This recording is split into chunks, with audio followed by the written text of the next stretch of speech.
امام بحقی کی کتاب دلائل النبوہ کے اندر یہ روایت موجود ہے.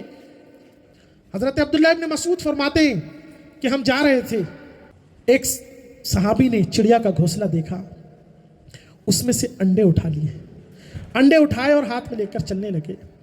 چڑیا نے دیکھا تو وہ سر پہ منڈلانے لگی, سر پہ گھومنے لگی. میرے آقا علیہ السلام کے آس پاس پروانہ وار اڑنے لگی اور اپنی زبان میں چی چی چی چی چی چی بول کر کے اڑ رہی تھی. میرے آقا صلی اللہ علیہ وسلم نے صحابہ کی طرف توجہ کی اور آقا نے فرمایا, تم میں سے کس نے اسے تکلیف دی ہے؟ تم میں سے کس نے اسے تکلیف دی ہے؟ یہ تمہاری شکایت مجھ سے کر رہی ہے. صحابہ کہتے یا رسول اللہ, ہم نے چلتے چلتے اس کے گھونسلے سے انڈے اٹھا لیے تھے. آقا نے فرمایا اس کے انڈے واپس رکھ دو. میرے آقا صلی اللہ علیہ وسلم نے جب حکم دیا, صحابہ نے انڈے رکھ دیے. اسی دلائل النبوہ میں آگے ایک روایت اور موجود ہے. وہ فرماتے ہیں ہم سرکار کے ساتھ ایک جگہ جا رہے تھے, ایک چڑیا کا گھونسلہ تھا. چڑیا کے گھونسلے میں 2 چھوٹے چھوٹے بچے تھے. ہم نے چڑیا کے 2 چھوٹے چھوٹے بچوں کو اٹھایا. اٹھانے کے بعد ہم نے اپنے ہاتھ میں لے لیا, چلنے لگے.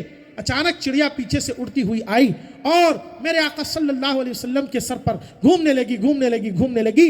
اور امام بحقی فرماتے ہیں کہ ایک روایت میں یہ بھی ہے کہ وہ چڑیا زمین پر سرکار کے سامنے بیٹھ گئی اور اپنے پروں کو زمین پر رگڑ رہی ہے, سرکار کے سامنے تڑپ رہی ہے, مچل رہی ہے. آقا فرماتے ہیں تم میں سے کس نے اس کو تکلیف پہنچائی ہے؟ ذرا یہ بتاؤ, یہ تمہاری شکایت کر رہی ہے. صحابہ عرض کرتے یا رسول اللہ, اس گھونسلے میں سے ہم نے 2 بچے اٹھا لیے. آقا نے حکم ارشاد فرمایا کہ جاؤ اس کے بچوں کو واپس اس کے گھونسلے میں رکھ دو. صحابہ نے گھونسلے میں رکھ دیا. چڑیا وہیں پر زمین پر اپنے سر کو رگڑتی ہے اور اڑ کر کے وہاں سے چلی جاتی ہے. میرے آقا علیہ السلام کی عظمت کو ملاحظہ فرمائیں کہ چڑیا کے انڈے کوئی لے لے تو چڑیا حضور سے شکایت کر رہی ہے, چڑیا کے بچے کوئی لے لے تو چڑیا حضور سے شکایت کر رہی ہے. اونٹ اگر پریشان ہو تو وہ اونٹ مصطفیٰ جان رحمت سے اپنی فریاد لے کر کے آتا ہے اور مصطفیٰ جان رحمت سے فریاد کر رہا ہے.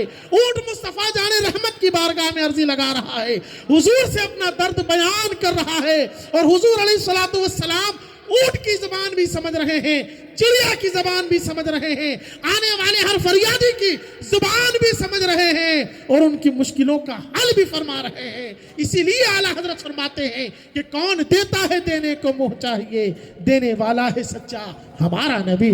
اللہ اکبر, اللہ اکبر.